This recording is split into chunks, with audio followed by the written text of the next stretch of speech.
Alô pessoal, direto ao ponto aqui. Olha, com toda franqueza, eu estou torcendo para que o Renato Portaluppi de fato cumpra aquela ameaça ou aquela promessa feita depois do jogo do Grêmio contra o Cruzeiro, lá no meio da semana em Belo Horizonte. Parece que faz tanto tempo, né? Anteontem, lá em Belo Horizonte.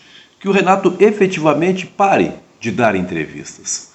Eu fico tenso, honestamente fico tenso, fico preocupado a cada entrevista do Renato, porque eu sei que ela invariavelmente vai terminar em briga, vai terminar em bate-boca e ninguém acaba ganhando com isso.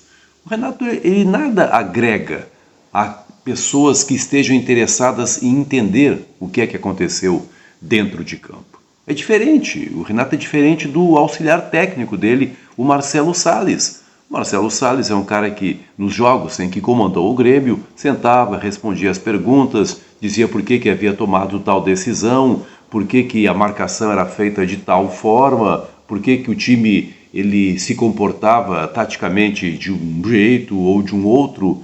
E é isso que as pessoas que ouvem uma entrevista de técnico de futebol querem entender. Eu, pelo menos, penso assim. Sou de uma época, puxa vida, eu vivi maravilhosos momentos. Eu preciso ser grato por isso. Vivi momentos maravilhosos em que era diferente a cobertura esportiva, em que nossos contatos com os técnicos, olha gente, era às vezes até exagerado, de tão frequente que era. A gente ficava assistindo aos treinamentos, não havia treinos fechados na época, depois até peguei uma etapa disso, mas ficávamos na beira do gramado, víamos todas as orientações, ouvíamos os gritos do técnico, as cobranças feitas pelo treinador, aí terminava o treino, o treinador ele ia para a sua casa-mata conversar com outras pessoas, conversar com médicos, dirigentes, mas às vezes parava no meio do caminho um repórter, ô fulano, e aí ele vinha, conversava com a gente, era impressionante, é quase que inacreditável comparando com os tempos de hoje. O treinador, ele, aí na hora de ir para casa, estávamos todos na sala de imprensa, colocando no ar as nossas informações, ele passava e conversava um pouco mais com a gente, tomava cafezinho, tomava chimarrão, era inacreditável, aquilo para a gente representava aulas de futebol, aulas de futebol. Então eram assim os relacionamentos nos bons tempos da cobertura esportiva. Claro, dava muita briga também, às vezes dava muita briga, mas o treinador nunca abria mão do preceito básico dele, que era explicar o que havia acontecido dentro de campo. Outros técnicos atualmente fazem isso, mas o Renato não, gente. O Renato ele não consegue fazer isso. E aí a gente acaba pensando o pior, né? Quem sabe o Renato não sabe explicar. Claro que sabe, claro que sabe. Ele não é um estudioso, não é um científico, mas ele sabe explicar. Ele aprendeu na época de jogador de futebol e algum tipo de estudo ele teve ao longo da sua vida. E ele sabe explicar o que está acontecendo, mas ele não tem paciência para isso, talvez não tenha a didática necessária para isso. E aí vira esse bate-boca, aí o time acaba jogando mal, acaba perdendo, ele se irrita, porque o Renato se julga intocável, né? O Renato se julga um cara acima de toda e qualquer crítica, é impressionante isso.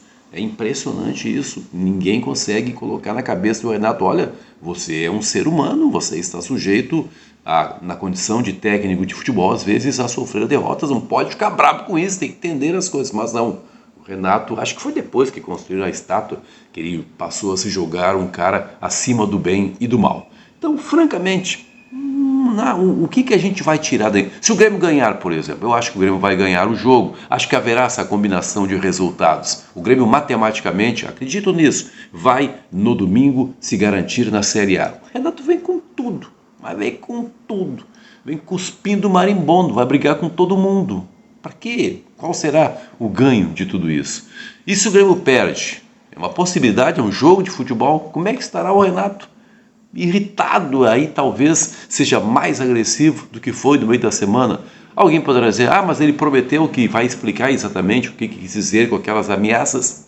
Não precisa fazer isso, já fez a sua nota ontem, quem sabe grave um vídeo hoje, coloque nas redes sociais, o Grêmio encerra definitivamente esse assunto aí, mas não fala, não dá entrevista, vai ser uma incomodação, tenho certeza disso, a entrevista do técnico Renato Portaluppi. Então, francamente, estou torcendo aí para que ele não apareça para dar entrevistas, estou torcendo para que ele, depois que entrar em férias, não vai ficar no Grêmio, né? Repense a vida, trace novos projetos, alivie um pouco a cabeça, porque está muito grande a pressão em cima dele, e um dia, se for o caso, volte a treinar o Grêmio.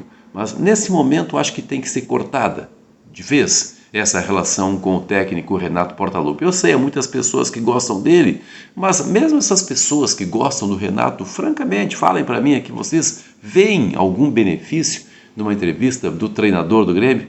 Então é isso. O vídeo de hoje é para fazer esse apelo. Renato, não dá entrevista domingo, deixa o Marcelo Salles. Até não sei se essa é uma cobrança, é uma exigência da patrocinadora, o treinador tem que falar, a não ser quando não esteja trabalhando, aí fala o auxiliar, mas se o técnico trabalhou, será que o auxiliar pode falar?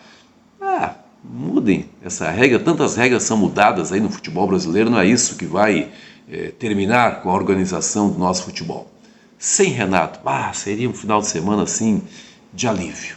Seria um final de semana de alívio para nossa cabeça e seria um final de semana de ganho de informação.